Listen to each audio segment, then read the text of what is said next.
क्रिस्त में प्रिय भाई और बहनों, नासरत की मरियम मुक्तिदाता की माँ बनने के लिए समय के प्रारंभ के पहले ही चुन ली गई थी, क्योंकि ईश्वर ने देखा कि वो स्वतंत्र मन से ईश्वर की हर इच्छा पूरी करने के लिए सदा तैयार रहेगी।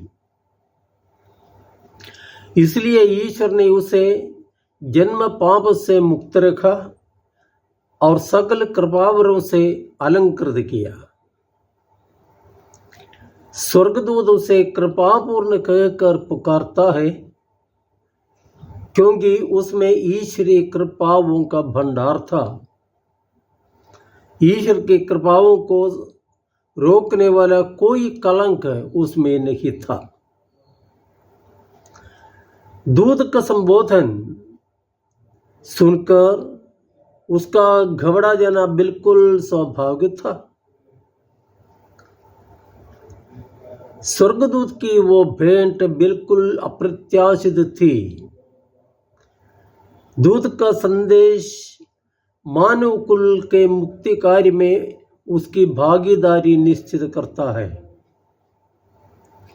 ईश्वर की इच्छा के साथ सहयोग करने को वो तैयार है, लेकिन वो कुछ स्पष्टता चाहती है, क्योंकि वो जोसेफ की मंगेतर होने के बावजूद अपने कुंवारीपन को बनाए रखना चाहती थी।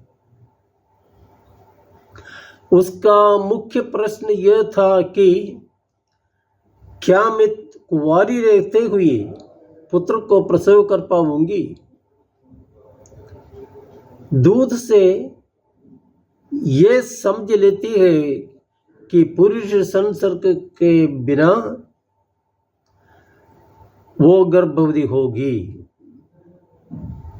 क्योंकि पवित्र आत्मा की शक्ति उस पर उतरेगी और उससे जन्म लेने वाला बच्चा ईश्वर का पुत्र होगा।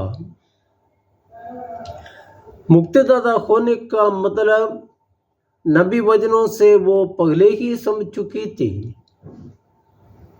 उसका पुत्र पीड़ित तिरस्कृत होकर मेमने की तरह बलि किया जाएगा।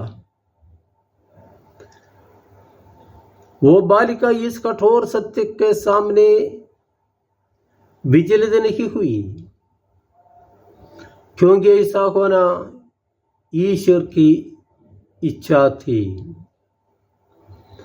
इसलिए दूत का संदेश खुले दिल से स्वागत करते हुए वो बोली, मैं प्रभु की दासी हूँ, आपका कथन मुझ में पूरा हो जाए।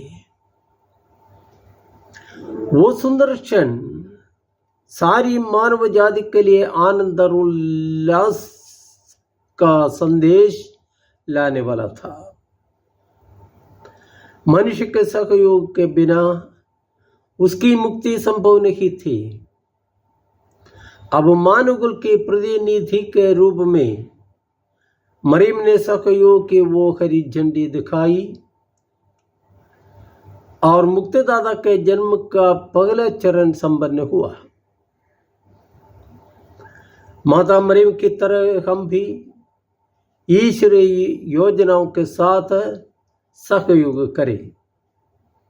हर बात में ईश्वर की इच्छा क्या है यह जानने का प्रयास करें और उसे दिल से अपनाते हुए उसके अनुसार जीना अपना जीवन लक्ष्य समझ लें। जय यीशु।